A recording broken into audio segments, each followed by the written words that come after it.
doy la palabra al colega Carlos Arroyo de México. Por favor. Muchas gracias, Carlitos.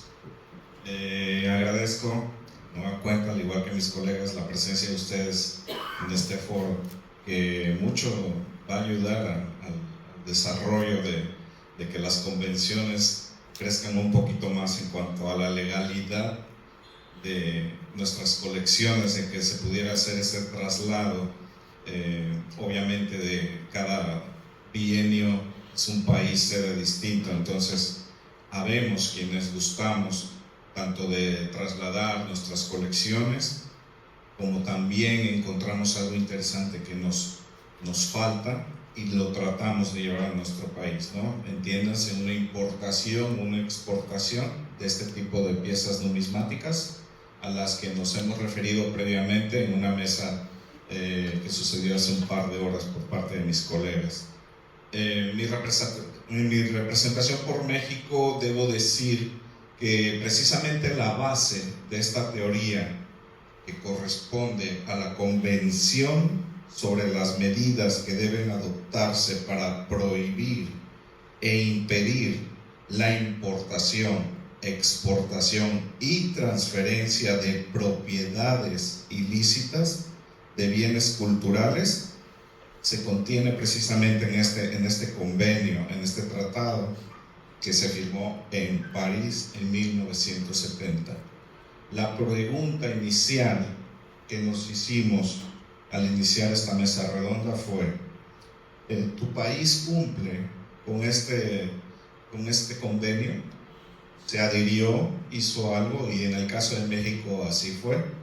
Y tenemos a la par entonces la Ley Federal sobre Monumentos y Zonas Arqueológicas, Artísticas e Históricas, en cuyos artículos 13, 15 y 16, 36, de manera correlacionada con el reglamento en sus artículos 20 a 22, de manera muy resumida, esencialmente se dispone que los bienes muebles, entendidos estos, previamente declarados monumentos históricos o artísticos, deberán registrarse acorde a los requisitos que marca el reglamento de la mencionada legislación, en la cual se establecerá el permiso para su respectiva exportación, sea temporal o definitiva. Entiéndase, temporal, quiero mostrar mi colección, pero la regreso a mi país, y pues definitiva, ya sabemos que se trata en todo caso una venta, ¿no? Bueno, en el caso de nosotros, vengo a enfatizar a lo que precisamente este convenio firmado en 1970 menciona en su parte conducente, de que la protección de estos bienes culturales previamente deben haber sido declarados expresamente por cada estado como de importancia para la arqueología, la prehistoria, la historia, la literatura, el arte o la ciencia, y que pertenezcan a las categorías enumeradas a continuación. Y es aquí donde viene la famosa lista roja que se menciona por cada uno de mis colegas. Y es el caso de México, que no se contiene de manera expresa estas monedas como tal, ¿no? A mí me da mucha tristeza, mucho pesar que en ciertos países, incluso de manera tajante, se menciona numismática, porque esa palabra pues puede contener un mundo de piezas entendidas como tal, y acorde a ello, siendo abogado, conlleva una interpretación particular de lo que puede entenderse como numismática, porque hay diversas acepciones en varios países, entonces no hay un uniforme en cuanto a esta definición. Entonces, en conclusión, también aquí hay que tener a la mano, mencionábamos, mi colega argentino mencionaba también piezas modernas, piezas de circulación actual que van dentro de la numismática. Yo me voy mucho más allá, y en mi caso, en mi país, en México, tenemos unas piezas numismáticas que son conocidas como tajaderas o hachuelas, que son precisamente antes de la llegada de los españoles y que hacían las veces de moneda y que para nosotros los numismáticos obviamente forman parte, ¿no?, del cúmulo de moneda prehispánica o dentro de la propia numismática. Ahí de manera expresa yo debo decir que nos brincamos a diversa legislación que tiene que ver con piezas arqueológicas y esas sí están de manera expresa prohibidas. Entiéndase, caben en el ámbito de la arqueología o caben dentro del ámbito de la numismática. Esa es la tarea. Y de mi parte, pues yo quisiera en la declaratoria correspondiente que se haga al final de este congreso, de este proyecto, que se matizara también que esta firma de este convenio sucedió hace 50 años. Entonces, obviamente, entre abogados estamos, y para conocimiento de ustedes que no lo son, esto conlleva unas reformas que tienen que actualizar a los tiempos de hoy. Muchas gracias.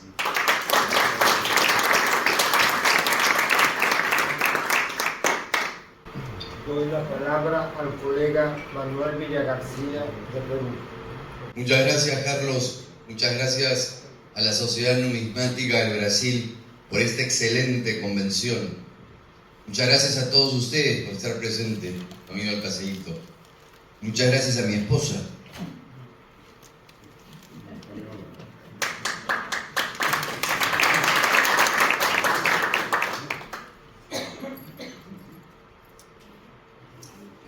Y por supuesto, muchas gracias a todos nuestros colegas.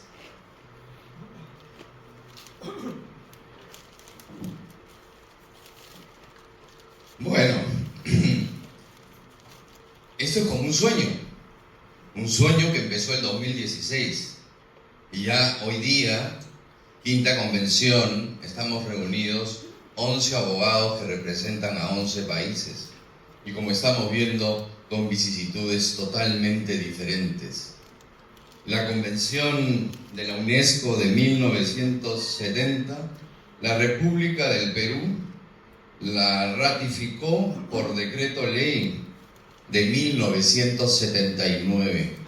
Es decir, es una ley de leyes con mayor importancia que una ley normal.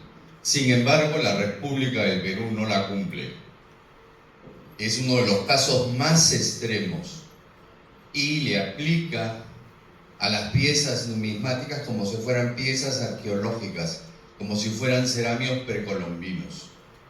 Y entonces, como dice mi hijo que está estudiando Derecho, y papá, ¿para qué lo haces? Y yo digo, para entretenerme un poco. Y entonces, con Cecilia hicimos un experimento jurídico numismático. Participamos en diversas subastas de Aurio y Calicó y aquellas moneditas que los árabes nos permitieron comprar, las adquirimos. Y entonces compramos una moneda del Virreinato de Nueva España, Seca de México, una moneda del Virreinato de Nueva Granada, Seca de Popayán, una moneda del Virreinato del Río de la Plata, Seca de Potosí, y una moneda del Virreinato del Perú, Seca de Lima. 4 monedas españolas. 4 monedas españolas. A pesar de los americanos que cuando hacen sus catálogos dicen que estas son monedas peruanas, chilenas, mexicanas, cuando en realidad son monedas españolas. Y hay muchos que no lo entienden, inclusive en la Sociedad Numismática del Perú, del cual he sido presidente 2 veces, tampoco lo entienden. Y me dicen que son monedas de la República del Perú. Entonces yo les digo, ¿y cómo es posible? Si la República del Perú existe a partir de 1821 en adelante. Lo anterior, cuando ven una moneda en el anverso con un rey y en el reverso un escudo que no es el de la República del Perú, no señor, sí son peruanas. Ah, bueno, ya, contigo no puedo seguir hablando porque no entienden nada. Entonces, bien, ¿qué hizo el Ministerio de Cultura del Perú? Porque claro, las compramos en Aurio y Calicó, como explicó Cecilia, hicimos el permiso ante el Ministerio de Cultura de España, transportamos las monedas por FedEx, llegaron a Lima, es decir, para que haya toda la trazabilidad de la moneda. Y luego me presenté al Ministerio de Cultura de la República del Perú y me dijo, moneda española seca de México, no es patrimonio. Moneda española seca de Popayán, no es patrimonio. Ok, ya había ganado 2. A la tercera, moneda española seca de Potosí, no, ese es patrimonio. Yo le digo, un momentito, Potosí ha sido del Virreinato del Perú, pero también del Virreinato del Río de la Plata. ¿Y esta de Potosí de qué año es? ¿Te has fijado? Tienes razón, ¿no? Pero para eso ya inclusive se había expedido una resolución firmada por el ministro de Cultura. A ese nivel llegó, por un ministro. Peleé, lo gané y reconocieron que era del Virreinato del Río de la Plata. Tampoco es patrimonio. 3-0. Pero bueno, me tocaba la más complicada, seca de Lima. Y entonces me dijeron, ¿pero no se da cuenta que es seca de Lima? Oiga, ¿usted no se da cuenta que es moneda española y que por los otros 3 casos anteriores ya reconoció que es española? ¿Cómo me puede decir que esta es de la República del Perú? Hay que reírse, ¿no? Porque son tan brutos que no son más brutos porque no entrenan. Y entonces, pues nada, he demandado al Ministerio de Cultura ante el Poder Judicial y estoy en esa lucha. Ya les contaré en Buenos Aires cómo siguió la cosa. Pero bueno, ya mi tiempo se acaba y quería un poco comentar los casos extremos. Uno de esos casos extremos es del Perú y lo que está ocurriendo es que cada país viene interpretando a su estilo la convención de la UNESCO y se pueden dar estos casos de doble pronunciamiento. Primero, en estos casos de estas 4 monedas, el Reino de España dijo, no es BIC, puede exportarse, pero llega a la República del Perú y entonces, interpretando la convención de la UNESCO, dicen, no, es patrimonio cultural mío. Un momentito, esta moneda no estaba en la República del Perú, yo la traje. Se embarcaron en galeones en los 1700. Nunca estuvo esta moneda en la República del Perú. Recién llega acá. No, señor, se embarcó del puerto del Callao. ¿Y eso qué cosa era? ¿Eso era España o era Perú? Era el Virreinato del Perú. ¿Y el virrey quién lo puso? ¿La República del Perú o el rey de España? Bueno, muchas gracias.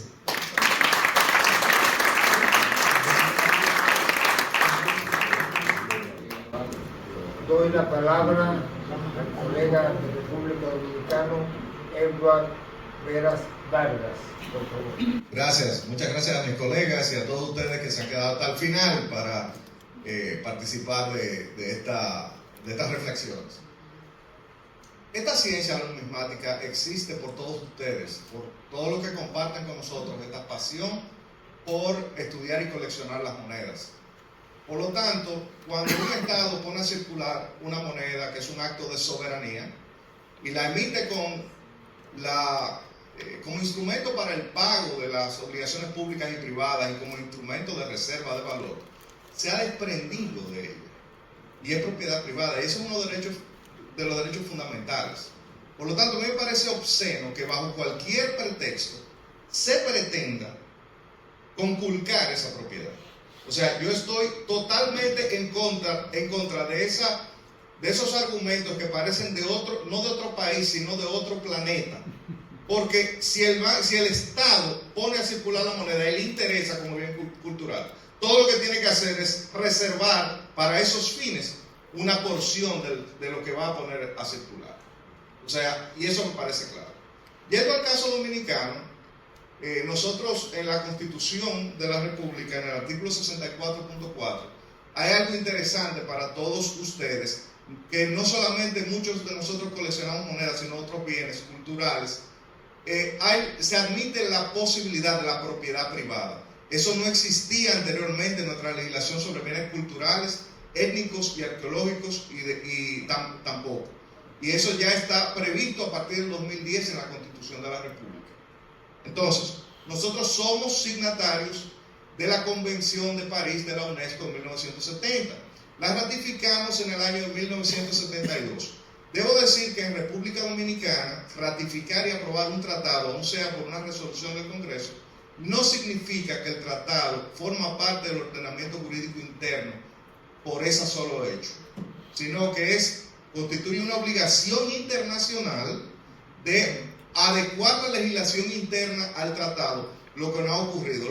Los únicos instrumentos internacionales que tienen fuerza y aplicación directa en nuestro ordenamiento interno son aquellos en materia de derechos humanos, y este no es el caso.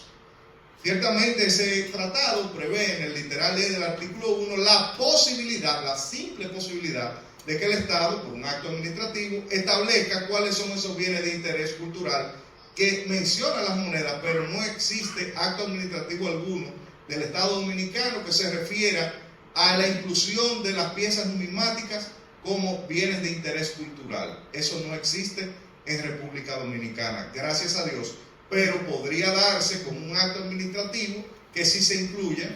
Y debemos de mencionar que la ley 41-00, la del Ministerio de Cultura, en su artículo 47, párrafo 1, requiere la autorización estatal para la exportación de bienes de interés cultural, y no han sido, repito, incluidas las monedas. No existe una lista roja dominicana oficial. Existe algo del ICON, que es un organismo internacional de museos, que eso no es reconocido por el Estado Dominicano. Eso no está avalado por el Estado Dominicano. Debo continuar porque el tiempo apremia, que nosotros tenemos otras legislaciones anteriores, una anterior al tratado, que es la de patrimonio cultural, que no mencionaba las monedas. Esta está vigente, pero hay parte de su articulado que devino en inconstitucional, porque la Constitución del año 2010 es más beneficiosa con los tenedores de colecciones privadas, no de monedas, sino de bienes en general, que la que actualmente está vigente. Y tenemos otra de protección de objetos etnológicos y arqueológicos, que es la número 564 de 1973, que obviamente tampoco habla de monedas. En conclusión, el sombrero de la arqueología, los bienes culturales y otros parecidos no les sirve a la numismática. Se nos quiere imponer una camisa de fuerza totalmente inadecuada para atentar en contra de lo que nos gusta, que es lo que ha posibilitado estudiar y salvar estas piezas, estos grandes tesoros. Sin la actividad nuestra, incluso muchos estados jamás se enterarían de muchísimas piezas que han sido rescatadas gracias a la actividad de todos nosotros. En eventos como estos, nosotros debemos de reconocerlo y exigirle a nuestras autoridades que no incluyan a las piezas numismáticas dentro de esas listas.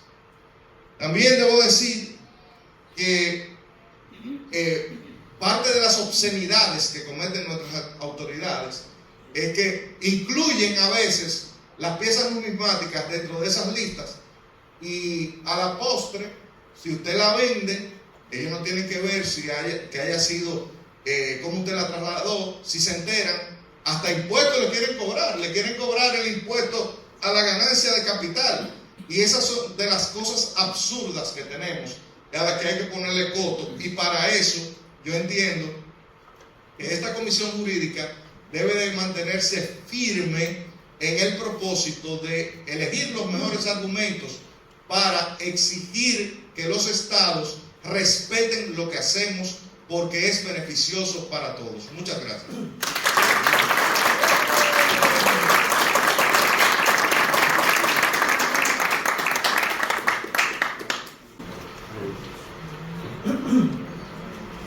Bueno, antes de comenzar la parte de preguntas, parte de ustedes, voy rápidamente por... Ok, volverlo a hablar. hechos graves constatados. Solo quería una pequeña observación. También queremos dejar claro que además del transporte de estas piezas, estamos hablando de la pose como nosotros, como coleccionistas numismáticos. Estamos también luchando por esa parte, que en muchos países no se ha constatado. Dejo la palabra con el licenciado de Perú, Manuel. Gracias. Hemos enumerado 4 hechos graves constatados y bueno, puede ser que haya muchos más, ¿no? El primero es que algunos países transgreden la Convención de la UNESCO de 1970 y establecen que el 100% de monedas acuñadas que tengan más de 100 años constituyen patrimonio cultural de su país. Eduardo, quizás este resumen, estas conclusiones, ¿no?, de la Comisión Jurídica también debería hacerse llegar a la UNESCO, tanto más si tengo entendido que por primera vez Brasil tiene un representante en el Comité Ejecutivo de la UNESCO, ¿no? Ya pasaron 55 años y es lógico que la UNESCO también ajuste los conceptos que estamos conversando y que se están dando. El segundo hecho grave constatado se da una consecuencia de lo anterior.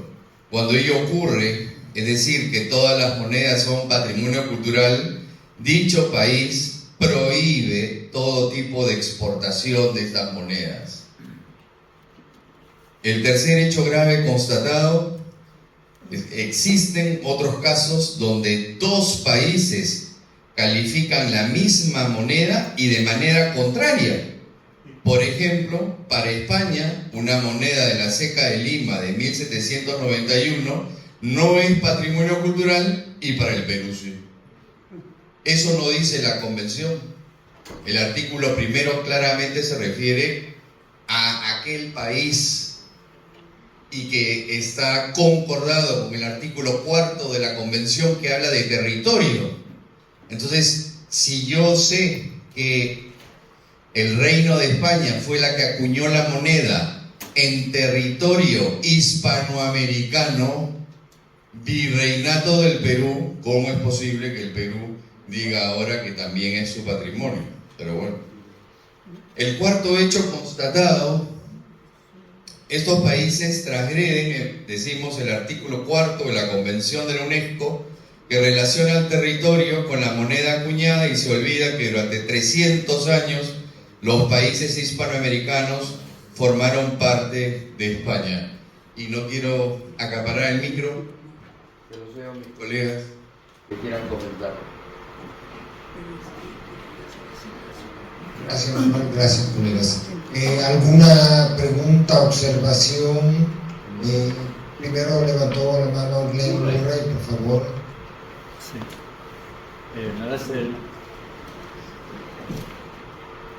Gracias. Evidentemente no soy abogado, pero viendo el problema que hay aquí en todo esto. Ven aquí para que salga la grabación, por favor.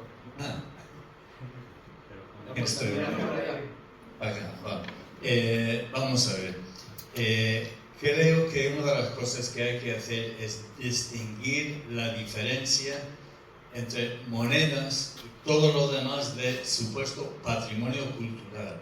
Las monedas son productos industriales fabricados en serie y muchas veces fabricados mecánicamente en serie. Da exactamente igual todo esto de lo que estamos hablando, de cuál país era o lo que sea. Yo creo que lo que tenemos que hacer en todo esto es distinguir que una moneda es un producto industrial, punto.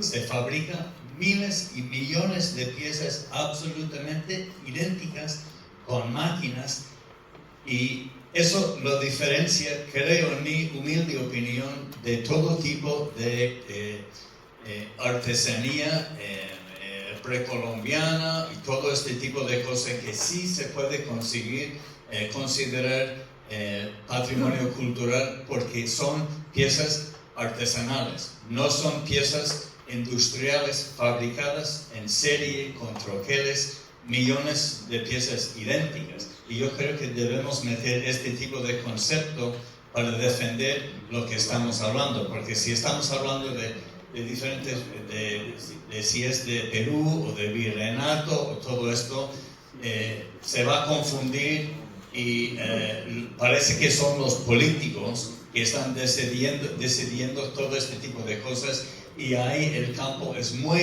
amplio para confundirles y todo esto. Pero si definimos las cosas que son artesanales, fabricadas uno a uno a mano por gente indígena, precolombina, un cuadro, una pieza de arte que es único y singular, fabricado a mano, es totalmente diferente que una pieza fabricada mecánicamente en serie. Yo creo que el truco es en serie, en cantidad de millones y millones de piezas. Gracias. Primero voy al colega mexicano, después usted, después Carlos. Gracias por la aportación, Glenn. Simplemente un comentario. De manera artesanal o manual, hay que poner en contexto también las macuquinas, porque carecieron de ese engranaje de que se está. Es algo que te lo digo como abogado en cuanto a definir expresamente, porque luego es un lío en cuanto exista exacto. Pero los troqueles son los mismos, ¿no? O industrial. Un troquel.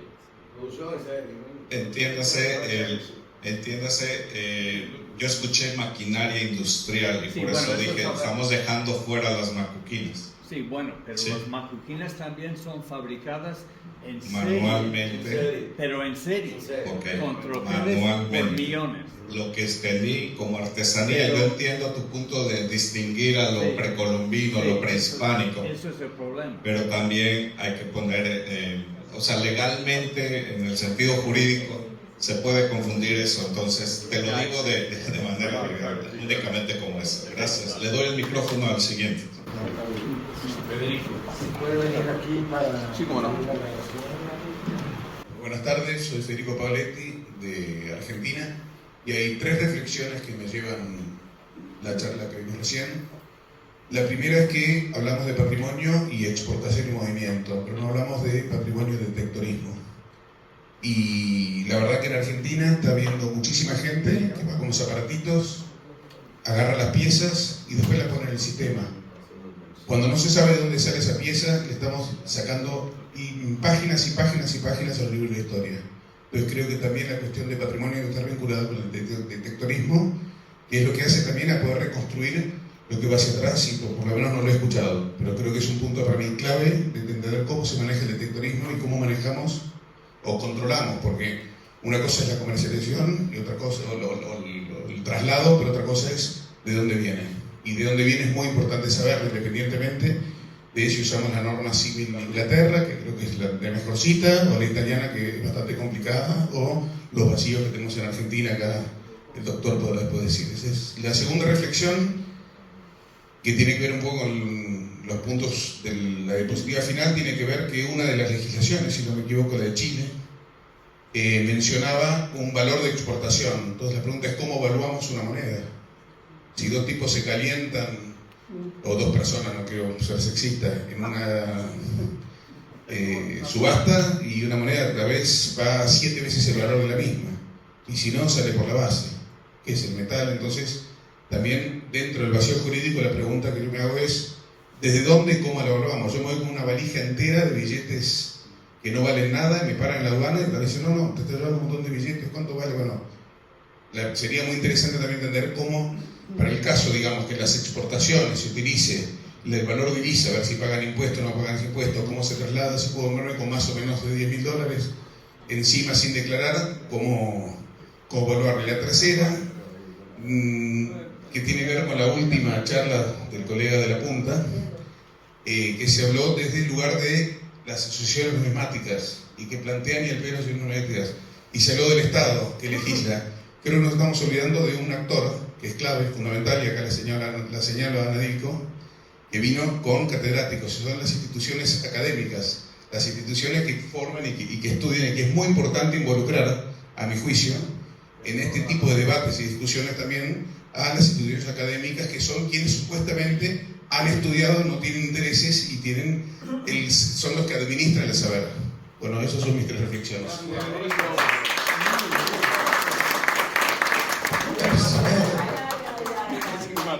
Casi un accidente. Bueno,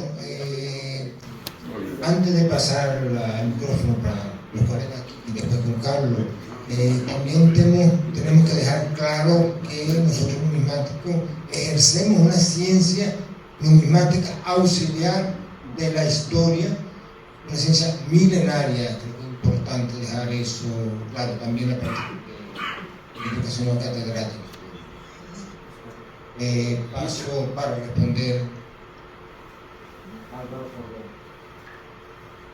Bueno, yo quiero también solo dejar un tema bien importante. Creo que la visión que hemos traído todos y el comentario general es desde la perspectiva del Estado, cuál es la función del Estado y cómo controla.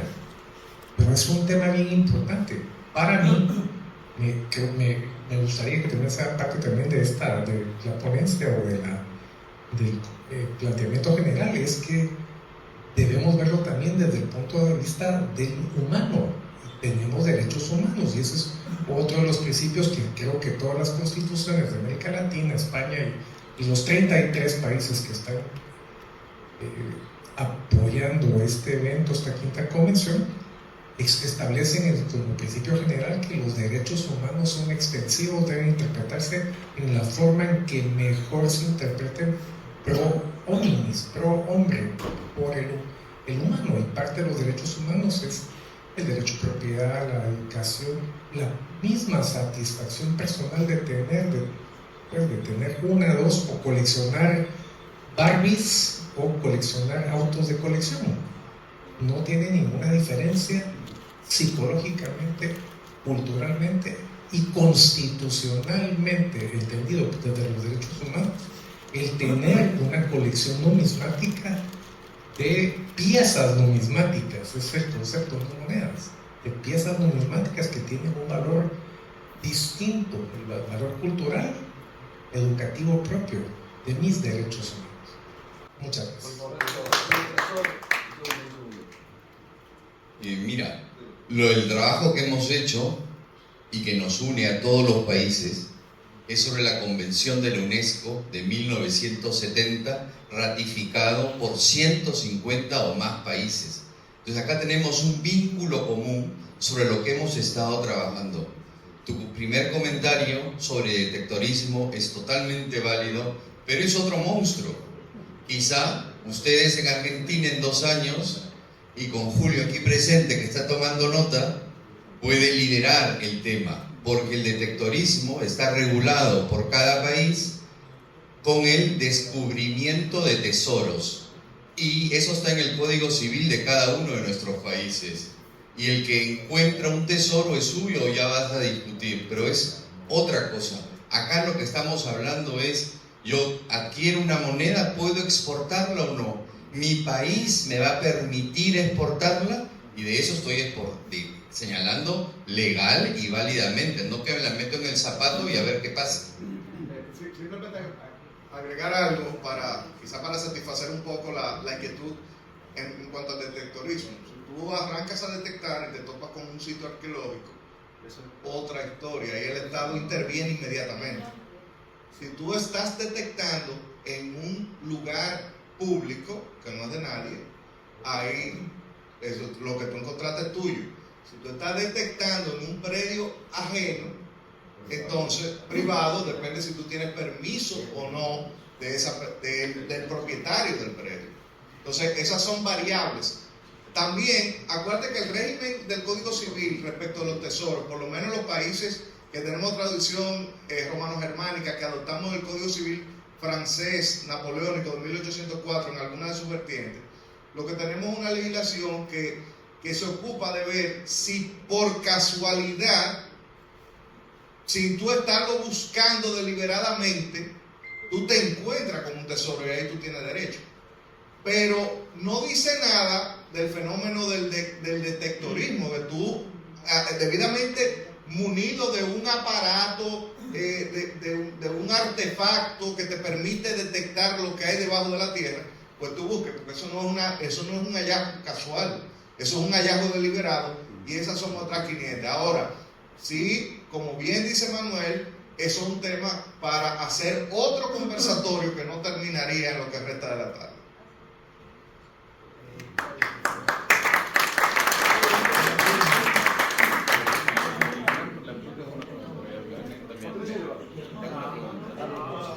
Hola a todos, buenas tardes. Bueno, primero y fundamental agradecer a Carlos la opción de este tema. Me llama un poco la atención que, siendo un tema clave en la numismática, si nos ponemos a pensar el tema de que están tratando legalmente, casi sería más importante que la numismática en sí. Yo, como abogado del diablo, le voy a plantear algo que pensaba recién, y es cómo puedo mover, mostrar, exponer, justificar mis piezas, mi patrimonio, cuando no siempre hay factura de compra. Y el segundo, para todos los países, si hay chance de que en nuestros países uno pueda declarar su patrimonio en piezas, que mucha gente tiene un gran valor en eso ahí, sin que yo pueda declarar eso ante el Estado y lo tome como patrimonio cultural. Porque la realidad es que todo lo que tenemos es miedo de presentar eso ante el Estado y que digan, no, esto pertenece al Estado. Entonces, ¿cuántos de nosotros tenemos factura de compra? Si no, compro perfectamente en la subasta y viene la subasta. ¿Latinoamérica es así? ¿Compramos en factura de compra? ¿Puedo justificar mi patrimonio si no tengo eso? Pequeña bomba te dejo, gracias,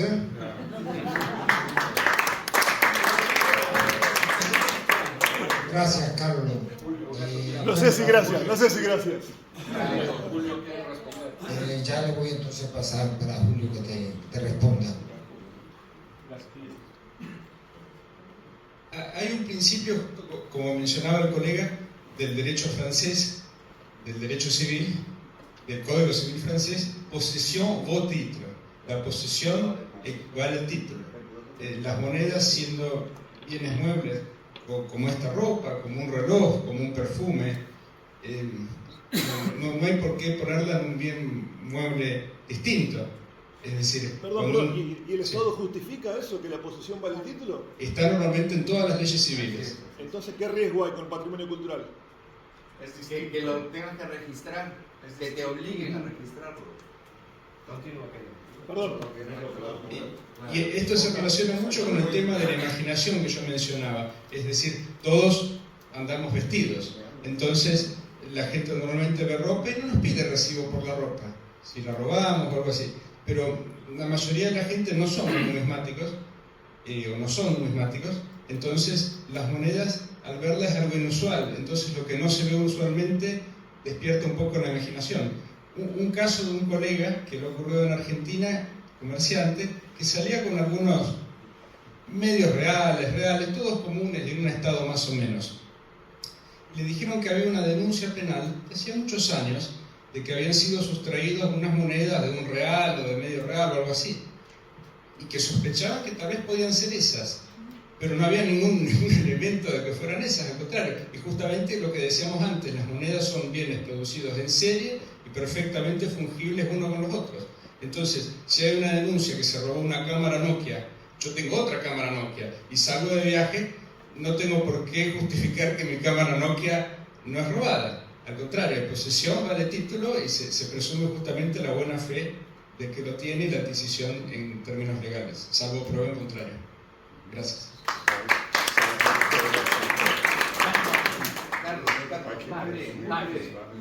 Manuel, por favor. Otra forma de acreditar propiedad, que lo tuvimos en nuestro estudio, fue tomarle fotos a las monedas y le pedimos a una compañía de seguro que la asegurara. Entonces, no solamente estoy actuando como poseedor vale título, ¿no es cierto?, sino que además le pedí a una compañía de seguros que la asegurara. Y fue un caso novedoso para la compañía de seguros, porque nunca nadie le había pedido algo así, pero después se extendió y están aseguradas. Y hasta ahora, bueno, ¿quieres algo? Te va a costar. No quieres nada, no te cuesta nada. No, está muy buena idea. Un apunte final en relación al comentario en cuanto a la evaluación de piezas, de que es muy voluble, ¿no? En cuanto a que en cuanto queda en una subasta, si dos tipos se pican, pues va a llegar al cielo. Y cuánto está a nivel en un local comercial, ¿no? Un coin shop. Es algo muy subjetivo y obviamente va a ser cada caso específico, decimos los abogados, y va a incidir de manera muy directa un dictamen pericial. Yo solo tengo también un comentario que, para poner más pimienta al tema, mira, legalmente yo, de hecho el principio es un derecho, viene del derecho francés, la tenencia es una propiedad. Y yo soy dueño de mis piezas en Guatemala, pero la convención dice que también es para proteger el tráfico, el comercio ilícito internacional. Yo no puedo agarrar mis monedas de Guatemala y decir que son mías y las llevo a Argentina.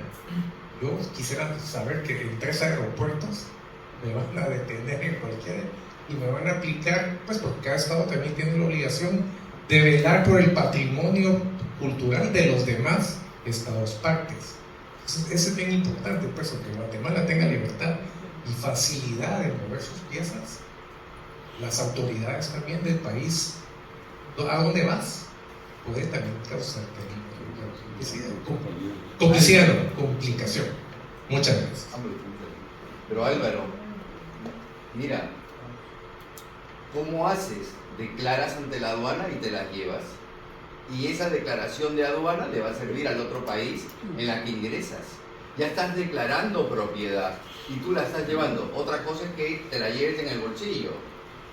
Si tú la declaras abiertamente que la vas a exportar a Argentina, entonces tendrías ya un punto para discutir en Ezeiza cuando llegues a Buenos Aires. Y si excede un valor de $10.000, si excede el valor, tienes que pagar. Por eso digo, la declaración en aduana implica pagar. Más de 10.000 tienes que pagar. Pero ahí va tu declaración. Es un tema totalmente para otro congreso, el comercio de piezas, el traslado, pago de aranceles, aduana, fiscales, totalmente nos llevamos 3 horas ahí. Rápido, algún comentario de esto aquí, un comentario breve, después el colega Ade, después León y después finalizamos porque ya el tiempo infelizmente.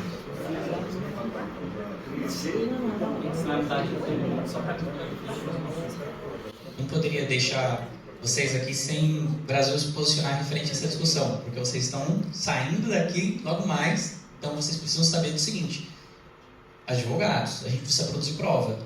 Então, primeira coisa, compraram aqui embaixo, não entregaram nota para vocês, faça nem que seja uma folha em branco, o nome da pessoa, o valor, já é início de alguma coisa. Isso daí é importante, por mais bobinho que seja, que nós chamamos de recibo. Não precisa ser, não tem nota, aquelas mesinhas ali no primeiro, então peça pelo menos um recibo. Já fica aqui um conselho para vocês. Por quê?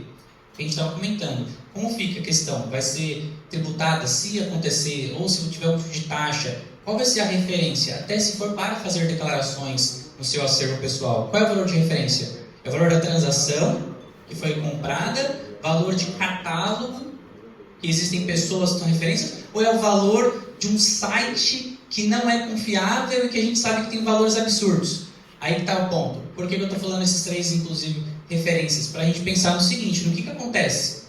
A gente vem aqui e negocia com base no mercado real, que nós entendemos de valores de compra e venda e fazemos a aquisição. Se for adicionar isso, por exemplo, existe inclusive forma aqui no Brasil, que é na Receita Federal, de colocar o valor, declarar o seu item para a Receita Federal. Isso é possível.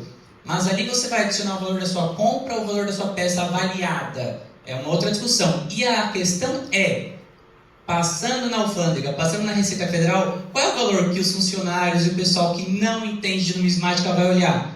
Do Mercado Livre, do site do Zezinho.com, do fulano, que nem é da numismática. Então existe um risco muito grande.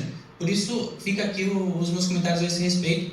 Caso não tenha apego, procurem lá as pessoas, peçam um recibo, por mais simples que seja, para que vocês possam também ter aí, caso vocês precisem disso. Espero que não. E uma outra coisa, a questão é como declarar, né, o patrimônio cultural, o patrimônio histórico. É inestimável, se for pegar ao pé da letra. Agora, uma peça específica serve de avaliação, precisa de análise. Diferente de um item de numismática, porque a gente está falando de algo específico. Então é esse cuidado que a gente tem que ter também. Mas estou fazendo esses apontamentos e não entregando exatamente todas as respostas. Por quê? Porque é exatamente isso que a gente vai fazer. Construir um documento para fim de padronização. Tá bom? Obrigado.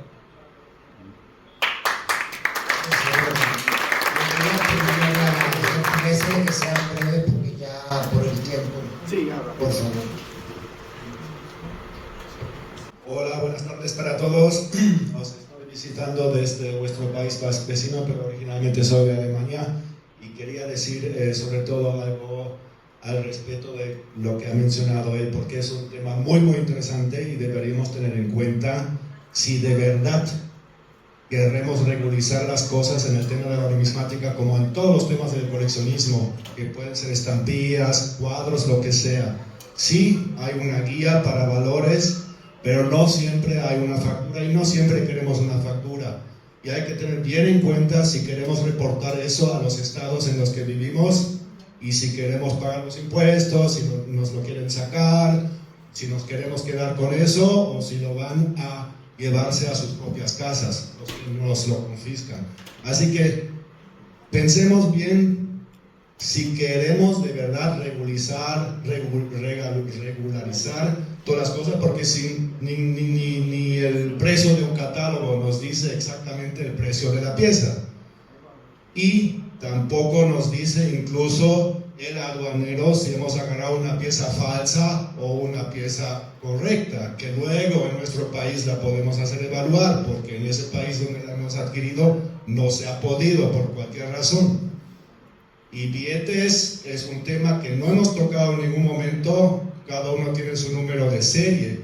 Ahí sí podríamos decir algo al respecto, y también tendríamos que tener en cuenta el estado de cada pieza. Si decidimos de que una moneda tiene el valor de 50 reais, o bueno, ahora estamos aquí en el Brasil, 50 reais o 50 dólares, por ejemplo, la pieza que también se ha hecho de la misma manera como usted ha mencionado, a lo mejor esa pieza en ese estado solamente tiene un valor de 30 dólares o 30 reais, o 150 porque es UNC, o lo que sea. Así que tenemos que tener, me parece, mucho cuidado con eso de decir, lo necesitamos regularizar todo. A lo mejor necesitamos todavía ese nicho de coleccionismo y de valorar las piezas de nuestra manera. No sé, lo pongo en la mesa nomás para que lo pensemos bien antes de tomar un caso. Gracias. Ricardo, por favor. Muy bien, No, Ricardinho. ¿Puede ser peligroso? Sí. Buenas tardes a todos, esto va a ser muy sencillo. Primero que nada deseo felicitarlos a todos ustedes por su tiempo, por sus talentos y sobre todo por sus comentarios. Lo mío no es algo específico de compras o ventas o exportaciones o transporte. Lo mío es primero que nada felicitar a Manolo, porque empezaron con 3 y mira nada más eso. Lo segundo, yo deseo proponerles a todos ustedes que se sienten en alguna situación como la que hice yo con los estatutos que van a ser presentados pronto, para que se pongan ustedes de acuerdo y hagan una declaratoria formal, porque se ha hablado de declaratoria y yo no he visto nada. Entonces, lo que yo necesito, como el resto de América, es ver que las mentes más brillantes que pudimos producir en nuestro grupo se sienten y empiecen a hacer una declaratoria. Ahora, ¿ante quién habría que presentar esa declaratoria? Todos ustedes lo han mencionado, ante la UNESCO. Una vez que tengan ustedes un aval tan grande de ese tamaño o alguna organización internacional educativa de ese tamaño, ya es más fácil que cualquiera de ustedes pueda presentarlo a nuestros gobiernos para que de alguna manera los pudieran tomar en serio y no simplemente siendo el comentario del brasileño, el comentario del uruguayo, el comentario del mexicano, sino que hay una organización grande que está detrás de ustedes. Yo propongo, y les propongo a ustedes desde la A hasta la Z, que nos hagan el favor de elaborar un documento para que cuando lleguemos a Buenos Aires, la Casa del Caballero, tengan ustedes algo ya en concreto para presentarnos y poderlo votar de una manera en la Asamblea General como estamos haciendo ahora. Muchísimas gracias por su tiempo y fue la más breve que pude hacer. Gracias, Carlos. Se va a hacer el documento, sí. Por favor. Buenas tardes, soy de Brasil, Rodrigo Queiroz. Voy a intentar hablar en español porque la mayoría acá son adultos. Dejo como sugerencia que para esa declaración también la idea de una legislación que permita la importación sin impuestos de monedas nacionales de cada país, porque se está rescatando algo de otro país de regreso para su país. Creo que sea benéfico para toda la sociedad. Y diferente de nuestro amigo de Perú, creo que la idea de moneda peruana, brasileña, es que también toda la historia está vinculada al territorio y la gente que vivió acá. La gente, el dominio era español, pero la gente vivía acá y sus hijos, sus nietos están acá. Entonces creo que es parte de nuestra historia también y ahí incluiría estas monedas en esa idea.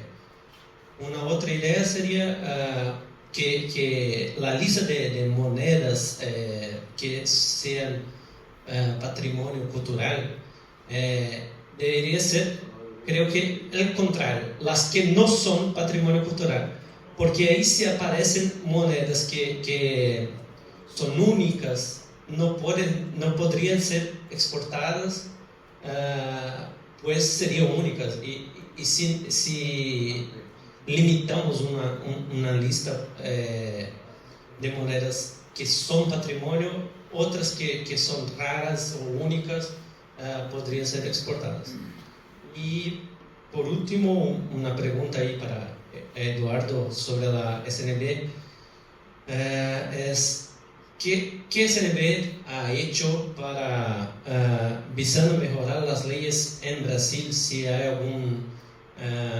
alguna cita con gobernantes, con diputados, senadores o algo así para intentar mejorar eso en Brasil.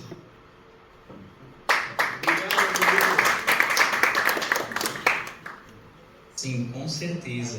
Inclusive, por mais pequeno e bobo que pareça ser, o Tio do Numismata, a gente precisou envolver esse fácil acesso que alguns integrantes da diretoria têm em relação a deputados para poder fazer isso virar realmente uma lei, apesar de já ser praticado por muito tempo. E quanto a essas questões que realmente existem, que não ainda são padronizadas, algumas pessoas estão espalhadas pelo território brasileiro, onde tentam, de fato, conseguir ali dentro do seu próprio estado. E aí uma coisa muito importante que vai vir aqui é exatamente a declaração. Que a gente comentou que nós iremos sim fazer isso. Todos eles irão levar os documentos assinados, inclusive por todos eles. Todos, a gente vai fazer isso. Estou aqui, estou gravando, está gravando ali, estou anotando. Esse documento vai ser finalizado entre hoje e amanhã. E amanhã, mais tardar no sábado, a gente vai recolher a assinatura, todos eles irão levar os originais. Isso daqui é uma atitude, inclusive, que a gente está exatamente fazendo para fortalecer isso. Porque a nossa questão não é somente no nosso estado, não é somente no município, não é somente no Brasil, é realmente aqui. Porque muitas pessoas fazem exatamente isso. Exporta e importa. Tem muito material do Brasil que está fora do Brasil. Tem muito material dos países de vocês que estão aqui no Brasil. Então, poxa vida, por que eu não posso repatriar as peças de vocês? Por que eu não posso ir para o Brasil e repatriar as peças do Brasil? Mas, quando é interesse público, aí eles fazem e conseguem através lá da força política, da máquina e tudo mais. Por isso é que é tão importante, não somente este encontro aqui, mas também locais. Então, aqui no Brasil nós temos diversas pessoas, inclusive eu sou vice-presidente do Conselho do Patrimônio Histórico, em uma cidade chamada Guarulhos, que é do estado de São Paulo, E aí fica aqui a influência que não seja somente em relação a essa exportação, mas que as regras também sejam aplicadas dentro de cada local e que a gente possa também ter essa influência. Então, em cada país que na sua localidade também possa usar esse documento para que a gente possa cada vez mais fortalecer a numismática, não somente brasileira, mas mundial. Obrigado.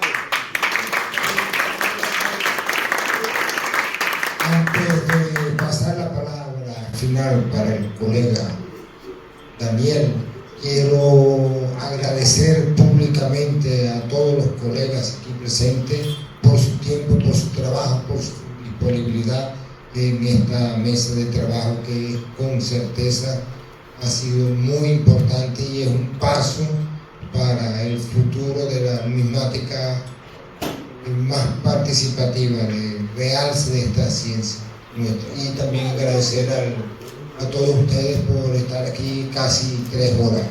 Entonces dejo la palabra para el cierre. El compañero Daniel.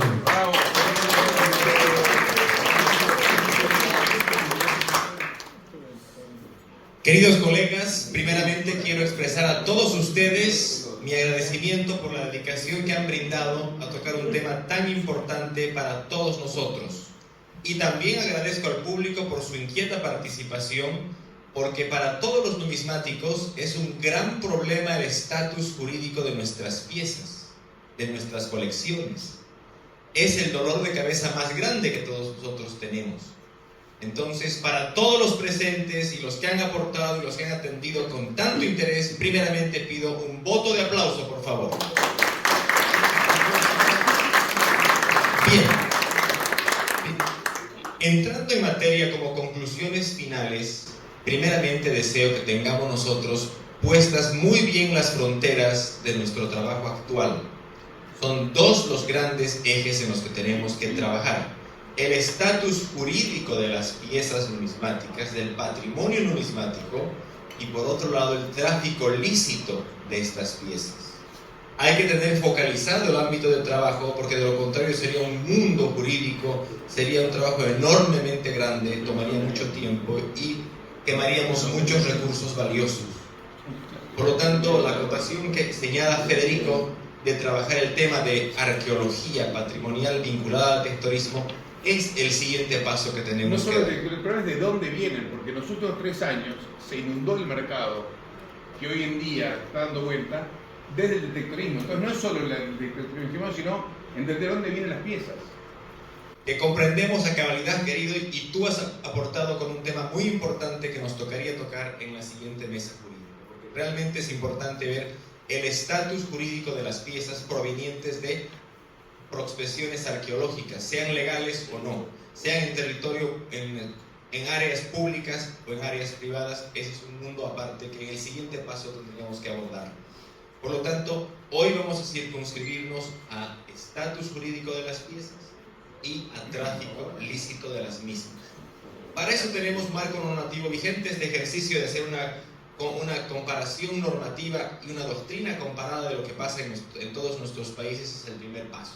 Luego hay instrumentos como la Convención de UNESCO, que son macro, al que se suman otros instrumentos valiosos, como por ejemplo la Declaración de la Comunidad Andina de Naciones, vinculante a todos nuestros estados que tienen participación, como Panamá, Colombia, Ecuador, Perú y Bolivia, que ha declarado los mecanismos idóneos de cómo hacer tráfico lícito de patrimonio, sean obras de arte, sean monedas, sean incluso bienes de interés cultural de los estados. Ya existe ese documento normativo que tiene que ser útil para que nosotros avancemos en el nuestro.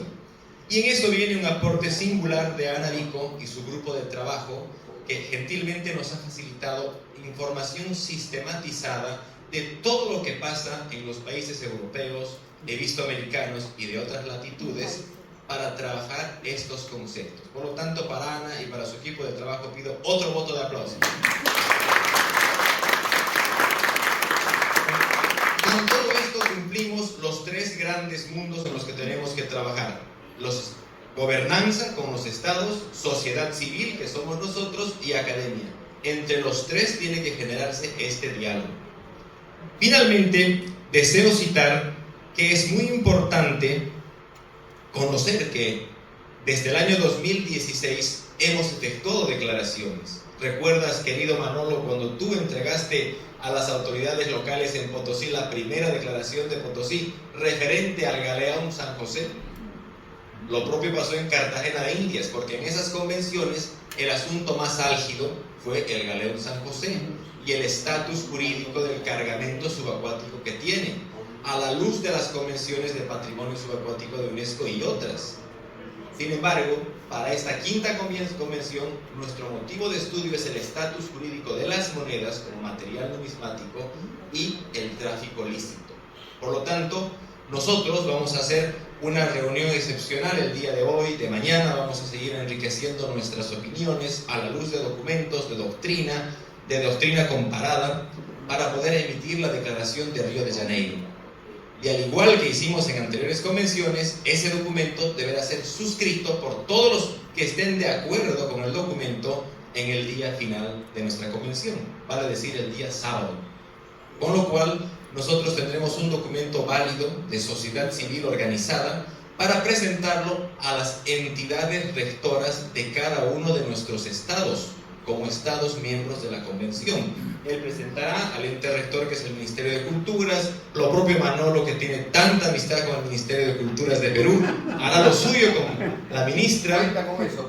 Y cada uno de nosotros haremos la misma representación con nuestros estados, porque ese es el mecanismo normal que señala UNESCO.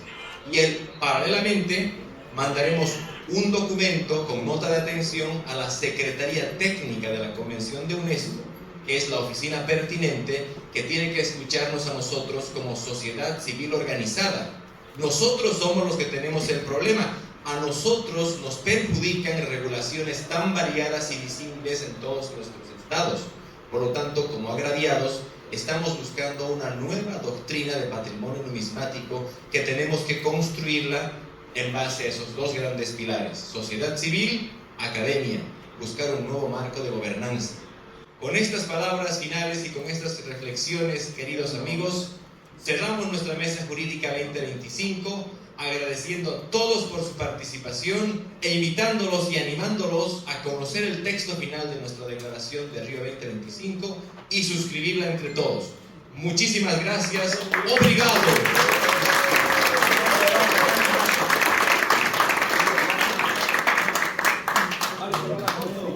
Foto oficial.